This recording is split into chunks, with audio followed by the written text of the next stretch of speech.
also be able to help hear and understand as well. So thank you for taking this time. It's really important. I feel like I keep saying we are collecting stories through my website portal. It's salinas.house.gov/cuts.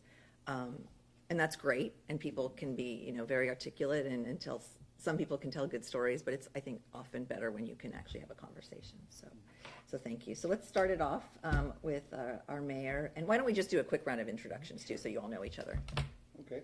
I'm Rob Sachs. I'm Executive Vice President for Local 2391, which services Department of Labor employees in 8 western states, 3 territories, and 7 time zones. Oh wow!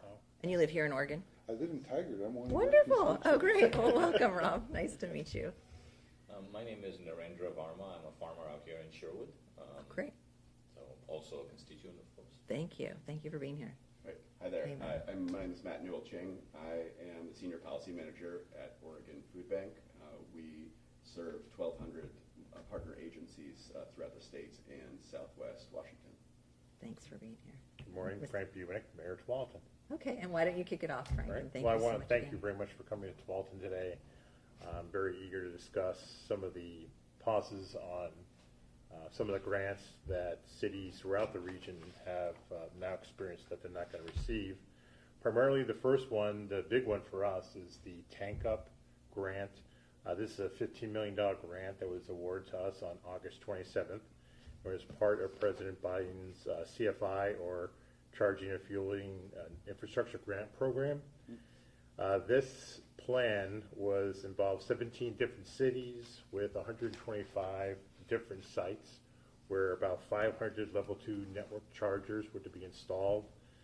Picture basically from Troutdale to Portland on 84, and then from Portland all the way down to Salem on I-5. This would have helped. The goal primarily was to get EV charging out to folks who don't have it readily available. Sure. These EV chargers would be in publicly accessible locations and multifamily housing. We were told on the second day of President Trump's administration that there was a pause on all these CFI grants, and we are hopefully awaiting that it be reevaluated after 90 days. Some of these grants would be dispersed. We were on the verge of about hiring a program manager when we heard of this pause because we were ready to go. It's ironic that the grant had been approved, and the only signature we were awaiting was DOT's, and we missed it by a day or two. Also involved in this project is Fourth Consulting, who is going to lead the charge with us on getting these charges rolled out, and PGE was also a sponsor of the program. And when you say a sponsor, does that mean they were going put to skin in the pony game? up funds to help us roll this out over the 17 different cities. Wow. Okay. And do you know how much the PGE? It was a few $100,000. Okay. Yep. Cool. And so, what does that mean then in terms of? Do you know what it means necessarily in terms of potential job loss or economic bolstering? Do you have any numbers on that? I envision, as soon as we were awarded the grant, it was interesting that I got a lot of emails from electrical contractors who were very eager to help assist in installing these EV chargers. We had discussions with several vendors who could provide the power. You could swipe your card. There's also the loss of the ability for folks to have these charging stations in multifamily housing and public accessible areas. Because right now, it's unless you go to like a shopping mall or you have a single-family home, you really don't have the ability to purchase an EV. So this was going to give folks in the middle to lower income the ability to purchase maybe a used EV and decrease pollution and carbon dioxide emissions. So if you look at that in terms of costs to the environment and then lower costs for adoption of these vehicles, it just it seems like it's a big loss for the community. And the region. No, I was talking to some folks yesterday from IBEW, the International Brotherhood of Electrical Workers, and they were so excited for this work. And I think what they were saying, it was going to be about $43 billion in wages here in Oregon that are now pending, right, on pause and frozen. So they're nervous about that, of course, because this is going to mean a lot of jobs for them, and they wanted that work. So yeah, and I think in total economic impacts, what I have been told was about 139 billion to this region. Yeah. I know. So it's frustrating, and again, we're leveraging other funds too, right, with this. So okay, well, thank you. Let's go ahead and hear from Matt, and then afterwards we can all just kind of discuss and Sure. So to level set, it's a time when hunger in Oregon is going in the wrong direction. It's increasing. Last year, throughout our network, we saw a 31% increase in the number of people visiting our food assistance sites. And again, these are 1,200 sites, food pantries, food shelves, free food markets, meal sites across the state. So 31% is a pretty big increase. And so there are several programs within USDA that we now know are frozen that relate to food assistance. And it's pretty shocking hearing those numbers and then also hearing concurrently that they're taking away programs that have been intended to serve people experiencing hunger. And so the one that impacts Oregon Food Bank most directly, actually all of these are within the CCC, the Commodity Credit Corporation, within USDA. Yeah. At the beginning of the administration, there was that day where there was all the chaos and figuring out, okay, what's real and what not. It took a minute, but we did figure out that several programs within CCC were terminated or canceled on various timelines. So there is a stream of funding within CCC that supplements other federal funding streams for food banks. I won't bore you with the details, but essentially it accounted for about 18% of the food that we distributed in the second half of 2024. Wow. Okay. And so we had actually made orders for food in early January, learned in late January that those orders were canceled, and then it's our assumption that those will not be made available, in the future moving forward. And so that was a pretty big disruption. What that means is that 30 truckloads of food that were going to arrive to Oregon through CCC are no longer. Those aren't happening. Those are canceled. And then multiply that impact. I don't know the sum total of what the impact is nationwide, but if we're about 1% of the population, that you're talking about 3,000 truckloads of food, nationwide. And again, CCC supports. From our lens, we're distributing that food to partner agencies so that it can arrive on folks' tables who are struggling to put food on the table. It also supports farmers. It also supports, food producers, right? Because these contracts are made to purchase, to help with supply disruptions. During the pandemic, CCC was used for all, I think wisely, right? In a lot of ways, and that's an important tool. I know time is limited, but there's two other programs within CC that impact our community. Is the end of the what's called the local food purchasing agreement, and so these are supports to farmers, and I think this was over in Oregon. It had funded over $6 million in food purchases to 268 producers across 19 counties to provide fresh local foods to underserved communities, and so that's a big impact. And then the last, which made some headlines last week, was the rescinding of the local food for schools and child care programs. Helping connect local food with schools directly. So, sadly, and this is just within the CCC, right? And I know, at the same time, we're bracing for what could this look like if budget reconciliation contains cuts to SNAP or school meals. And as you know, that is what we are anticipating. Right. I serve on the Ag Committee. We've seen that big 50-page menu of cuts. The cuts to school meals would just devastate schools. Actually, like Tiger Tualatin just moved to full free and reduced price. Full universal, like all kids can eat, right? In all likelihood, if that proposal within the reconciliation bill passed, that would be gone, right? And so we want to do everything that we can to make sure that those don't happen.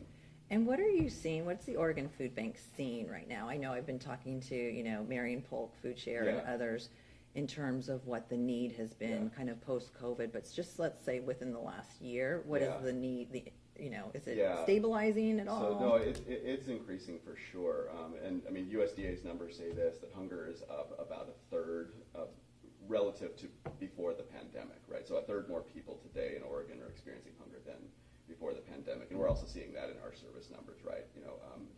We saw a 31% increase in the number of visits to our network in 2024 relative to 2023. Anecdotally, we keep hearing numbers go up. And, inflation is real. Yeah. The cost of food is, that's, no one should sugarcoat that. And Oregon's a high housing to income ratio state. That's right. So these are real challenges for Oregonians. Yeah, and I always say those kinds of numbers tell me that people don't live in an economy that they can afford, Right. and they are likely choosing to keep a roof over their head, to Yeah, pay their exactly, rent, yeah. to not get evicted, or to pay their mortgage, Yeah. not lose their house, and to pay that Yeah. instead of putting food maybe in their mouth or Right. on their table. Yeah, and And so- you make sacrifices. You buy less nutritious food that's cheaper. That's There's right. all kinds of foods, and those have health implications. Those have implications on how kids learn at school. So That's right, exactly. So, and then how does this affect farming, Also, Narendra? you said that food prices are up, but sadly that doesn't filter down to farms, it seems like. I'm not sure why, Why your profits aren't up? who's getting rich? But, certainly, we're a relatively sort of small to mid-sized farm. We do about $1 million of business a year, so we're Okay. not a giant farm, but we focus on vegetables and fruits, so what the USDA calls specialty crops. Mm-hmm. The sort of the biggest impacts to us personally right now are just various kind of NRCS programs.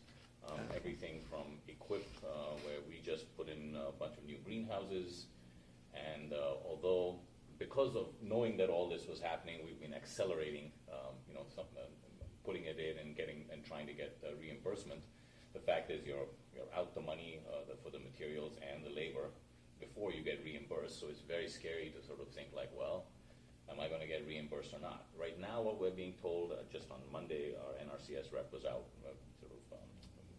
reviewing the construction of these things and saying, yes, we can go forward, is that, yes, they'll get reimbursed because it's a contract that was signed in 2024, but it's really subject less to dollars than it is to the employees still being employed. So they're like, well, if I don't get laid off tomorrow, then you'll get reimbursed. But if I don't answer my email in a week, there's nobody to talk to, so to speak. So that obviously, as a business, that's like super scary. And uncertain. And similarly in FSA, where we had a bunch of programs that we were working with them on, both That's existing, Farm Services Yeah. Agency. Yeah. existing programs. There was a marketing assistance for specialty crops program that was put into place at the end of last year that everybody applied for, but it's sort of, I won't say it's on hold, but it's, again, there's this limbo because all but apparently 2 of the FSA employees that serve the 3 counties around here have left. I know. I took the buyout offer or whatever, and the only 2 people left are supervisors, and so they're scrambling to maybe relearn some of the line work that they haven't done for many years. So we just don't know who to reach out to, who to contact, whether these things will exist or not. We personally were working with NRCS on a conservation stewardship plan that was going to be a 5-year plan, but they basically told us on Monday, like, well, we can still do it, but we don't know if you'll get paid, so I wouldn't rely on it. So that really kind of is very disruptive to us as a business. And obviously, being a small farm, tight margins. Of course. That can be the difference between surviving and not surviving. Right. And what I'm hearing from a lot of other farms in the area is a lot of people had sort of REAP grants that they were interested in pursuing around solar power. That's, all essentially on hold or canceled at this point. We personally are 100% solar powered on the farm. Wow. But that's just because we kind of got in the past Yeah. before all of this. We were hoping to transition our delivery vehicles to electric this okay. year. But that's, again, up in the air a little bit because some of it might have been supported by government funding. What specifically was the EQIP grant? The equip was for greenhouses. Okay. I'm hopeful that it'll get paid. Yeah. But that's also because we just really scrambled and got it done now, rather than we actually have a 2-year time frame to get it done. Okay. So we just got it done this year because we were like, who knows how long it'll, how long any of this will last. So, I mean, obviously, I think the uncertainty is what bothers everybody. I mean, if there was a plan, whether you agree with it or not, at least you can kind of adapt to the plan. That's right, yes. It's the lack of plan and employees being, people who you build relationships with being willy-nilly fired and rehired and then fired again. That's just really, really disruptive to business operations. Of course, yeah. And that leads us to you, so. I represent employees for the U.S. Department of Labor, and we're kind of a eclectic agency in that we have 26 different sub-agencies that cover things from the Bureau of Labor Statistics to OSHA to MSHA, which is Mine Safety and Health Administration, and guaranteeing employee pension plans and so on. I'm going to talk about 3 agencies that are part of this that have cuts coming. The first one is the Employment Training Administration. They have grants that go out into the communities so that people can be trained and get better jobs and become more marketable. There was $700 million going for training youth in America. They have cut that completely. The one for training adults has been severely cut back to about 30% of what it was. The Employment Training Administration also oversees what's known as Job Corps. Job Corps is a bunch of other training centers throughout the United States where people can come in and learn skill sets and, again, improve what they are doing so they can go out and have a better life. I heard this morning that they're going to cut down to 2 Job Corps centers in the whole United States. And Out of how many right now? Oh, I would say there's probably at least 2 to 3 in every state. Oh. And bigger. Okay. But they're going to cut... So anywhere from 100 to 150? Yeah, they're going to cut down to 2, and only because the law requires them to have something open. This is going to have a severe impact on anyone that wants to sit there and train and improve and just become a better citizen. The second one is just... And what kind of trainings? Are we talking like office skills or technical skills? They will do technical, office, and I believe blue collar as well. Okay. I think Job Corps focuses more on the blue collar. Awesome. And, there are some very good jobs out there in blue collar work. So apprenticeship kind of Right. programs? Oh, Yeah. very cool. Okay. The second one is Mine Safety and Health. They are closing the one office here in Oregon, which is down in Albany. And these inspectors, they have to go out and inspect every mine in the United States, 100% of them. And it's going to be problematic for the Oregon mines to get inspected when we don't have an office, yet at the same time, they're required to be in an office. So that's a challenge. The last one is the Office of Federal Contract Compliance Program. They go out and make sure that discrimination doesn't happen with federal contractors. What they have proposed, cutting them down from 430 people down to 50, 30 managers and 20 workers. They don't understand discrimination is not DEIA. Discrimination can happen to anybody. It can happen to an old white male like myself. Mm-hmm. It can happen to a female who happens to be a Christian evangelical. All they do is make sure the playing ground is fair and level for everybody. Right. Yet, because it says the word discrimination, they have been a big target. Oh, my goodness. So where will workers go if they experience discrimination now? Nowhere. Interesting. Yeah, federal contractors will be allowed to do whatever they want. Okay. And right now there's no accountability or oversight of those federal contractors. They have pulled OFCCP workers offline. Okay. And right now they're just sitting in an office, pending, I guess, the reduction in force. Okay. All right, so I just have a few questions, and we can, again, just open it up. How did you all find out about the various cuts or freezes in the programs that you care about? Through the news. Really? Yeah.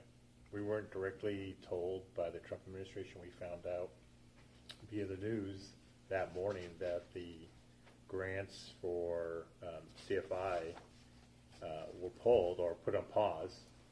We weren't notified by the administration at all. And you didn't have it, so there was no guidance, so any direction you got was from the local News. news. And we followed up with the Department of Transportation, and it was a ghost town. You know, it took quite a while to get a confirmation that was going on. We're still waiting. You know, is this a permanent disallocation, or is it a pause?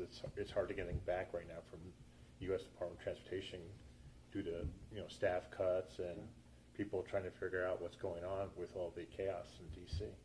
Yeah, and I know I've heard from you, so I mean, Yeah. I heard from you right away, and so I have, you know, signed on to a letter to OMB and the National Economic Council advisors demanding an itemized list of programs, projects, and activities that have been put on hold, just to bring some clarity to this, right? Some transparency for all of my constituents, because a lot of them are in the same boat. I've been hearing from growers on USDA issues. I've been hearing from small businesses on small business administration loans and those sorts of things. So just trying to get some clarity from one entity to be like, we need transparency about what's going on. We need the timeline. Are you freezing people? Are you laying them off? Are there going to be people accessible to talk to? If so, whom? You know, all of that. The delays in dispersing appropriated obligated funds, because again, as Congress, we are a co-equal branch of government, and when we pass a law directing and spending those funds, it is up to the administration to fulfill that direction. So we need to know more. And so, and it is one reason I voted against the continuing resolution, this last spending bill. It left a few areas that felt like slush funds, essentially, right? And it's up to the administration on whether to spend those funds or not. And that did not feel comfortable to me at all, because I'm like, they're already moving in that direction, which I think is illegal. And we've been putting, you know, obviously the AGs have been bringing up court cases and filing lawsuits around that. And we've gotten some injunctions and we've had some success there. But I didn't want to give them more power to do exactly what they're doing now and to make it somewhat legal to have these little slush funds. So we have not heard back, and I keep saying I would not be surprised if every single letter that I sent was just getting thrown in the recycling bin. Yeah, Matt, do you want to share sure. how? Yeah, if Yeah. everyone wants to share kind of on how they were informed. How they were informed, yeah. Yeah. So specifically on the Commodity Credit Corporation, we heard from our umbrella national network, you know, called Feeding America. They're kind of the food bank, you know, umbrella, and they informed us of the CCC cuts. We then called USDA, and to my knowledge, we've never actually gotten a call back to confirm, is there some kind of memo? Is there some kind of, transmittal or something? How we're learning about it is, like there's an order portal, and, you know, the 30 truckloads canceled, okay, we know that, and then the order portal is basically now completely vacant, right? And so, so we've never actually received an answer from USDA. Wait, when you say completely, do you mean offline? It's not. Is the order portal for the essentially that it's our assumption that program is not continuing at all within CCC. That they're just saying we're not doing that anymore. Okay. Right. So that's but we. But you're just assuming that. We're just assuming. I mean, or given the evidence for in front of you. Purposes, those who forecast the amount of food that comes to our warehouse, because there's a limited amount of space and we've got to kind of figure that out. We are assuming that is not a source of food.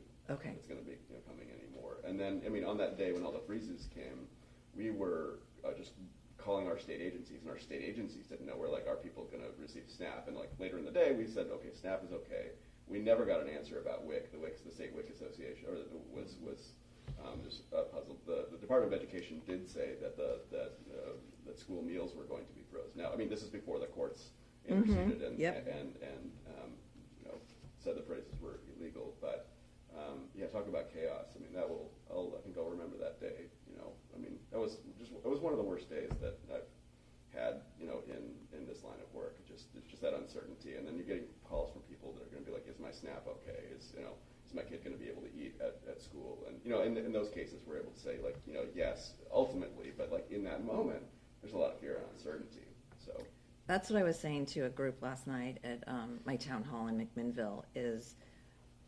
Because of the lack of clarity and direction and even there's no direct communication with stakeholders.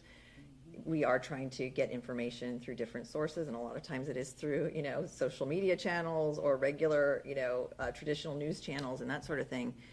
It is it is causing a lot of chaos and anxiety, and so what we are seeing are more calls to our offices, right? We are seeing when Elon Musk believes in his head from his 20-year-old, tech bros, that millions of Americans are dead and still gaining Social Security checks, which is false to a large degree. Of course, people whose Social Security checks are a day or two late are going to start calling our offices, right? And when they can't get someone at Social Security Administration, they're panicked, right? And so they will call our offices. So I think a lot of this, you're not the only one seeing it, so don't feel No, don't feel bad. It's not personal. Yeah. I think it is the intent, quite honestly, is to cause this additional chaos. So Narendra, how did you hear about? I think similar, the news, and then, you sort of write to your contact and you get no response. So that says everything at some level. Yeah. Right? Because people who were super responsive and helpful suddenly we don't even know if they exist anymore as employees. That's right. You don't know, like your letters going into the recycling bin, which, by the way, recycling is no longer patriotic. So That's right. Trash. But, That's right. So I mean, we don't know where these emails are going. Is anyone seeing them? Right. You really don't know. Right. Yeah, no, and back to my letters going to the recycling bin.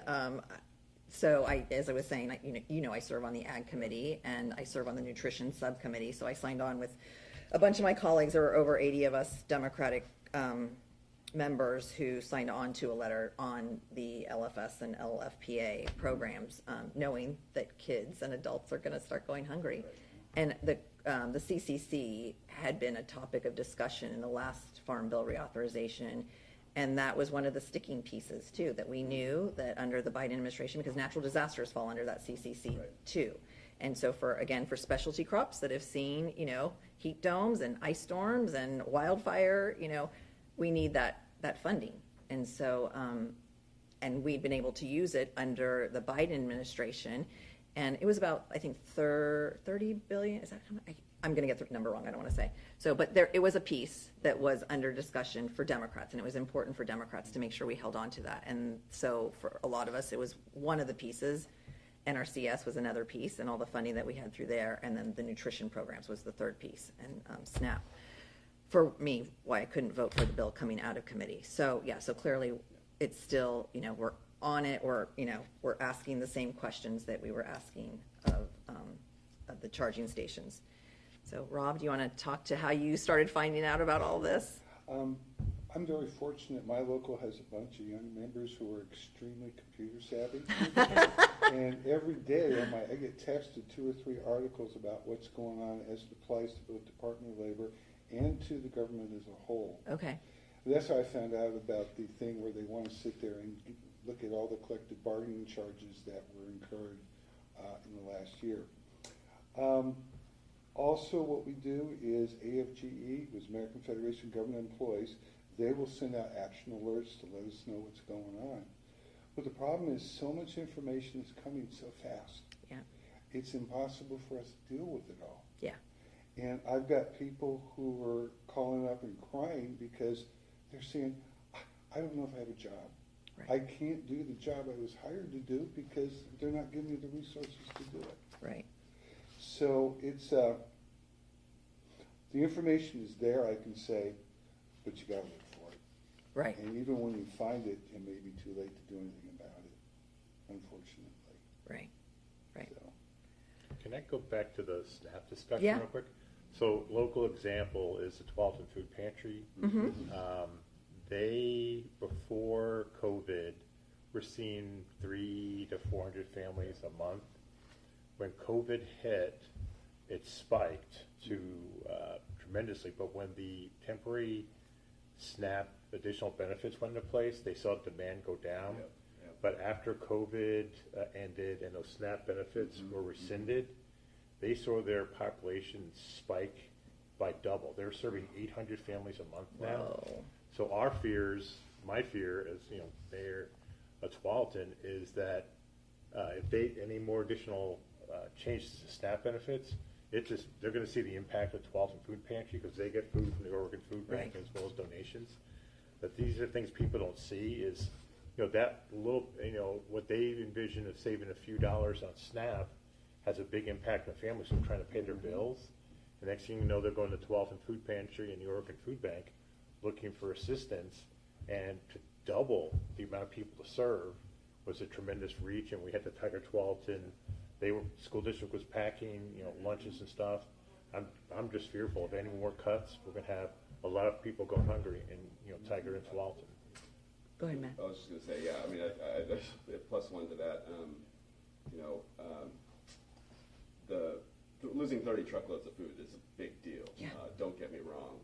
And I mean, like, How many people would 30 truckloads feed? Oh gosh, I'd have to go back and I don't want to say the wrong number. Yeah, It's, like me. It's a lot. Just focusing on one of the proposals that's within budget reconciliation that passed out of the House committee. I know you voted against it, and thank you. The one that would reduce benefits. Yeah. I mean, that would be a loss of $500 million to Oregonians who are currently on SNAP, over a period of years, and that would, just dwarf. These 30 truckloads of food, we can send an all points bulletin, and we don't like the situation that we're in, but we also have a strong community and we're resilient, and we want to tell people, like, yes, there is food available, like, come to our sites, but that would it would be so devastating on an order of magnitude. And to find out that the average SNAP benefit per person is $6 a day per person. Yeah. It's not a lot. No. And when people find out $6 a day, how do you feed yourself on $6 a day per person, per family? It doesn't go far, and you're going to cut that more? That's right.